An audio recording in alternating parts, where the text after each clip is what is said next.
Hello everyone, my name is Jeffrey Davis. I'm host of Radio Entrepreneurs. I'm also chairman of the board of Mage LLC, management consulting firm. And tell everybody, if they're listening or watching on our YouTube channel, we're being hosted for all these interviews at the accounting and consulting firm of Gray Gray in Canton, Mass. And my co-host is Kelly Berardi. Hello. Hi, nice to see you again. Nice to see you. Thank you for having me. Thank you. Thank you for always hosting us. I'll let you introduce our next guest. You're good at this stuff. Okay. Sure. This is Dan Capobianco from the law offices of Daniel B. Capobianco on Franklin Street in Boston. Great. Welcome. Good morning. Welcome back again. Thank you. Right. So what's the hot topic for the new year? The hot topic, I don't know, they're still talking about the Trump tax plan and the stock market, and everything seems to be all very rosy. Well, I'm like the Patriots lineman who, protecting, the running backs. I have, for this tax discussion, I have Kelly here as my expert because she's a tax maven as well. So tell us what you think's going on that we need to be looking at or discussing. Well, I think it's an interesting landscape. Obviously, there's a little bit of uncertainty. I tend to focus more on estate planning and business succession planning. So, there's a lot of closely held businesses that, when the tide comes in, their boats rise, and so there's a lot of positive feeling in at least the closely held business. But there's also concern as to what's going to happen for the future. Is the business going to pass to the next generation? So, historically, it was a tax-driven process. Mm-hmm.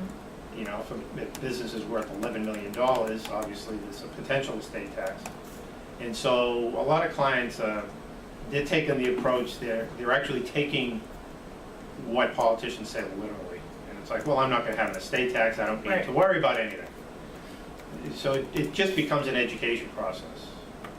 Right, and also I think an education process in that this stuff isn't going to happen overnight, right? I think the expectation is that all this tax reform is going to happen in 2 months, and that's just not at all possible.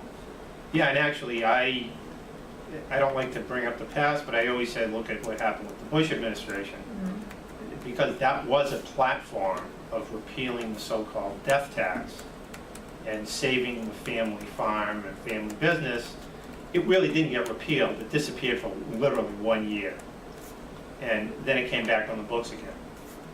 And in fact, there is a little known law that you really can't repeal a money-raising provision in the tax law.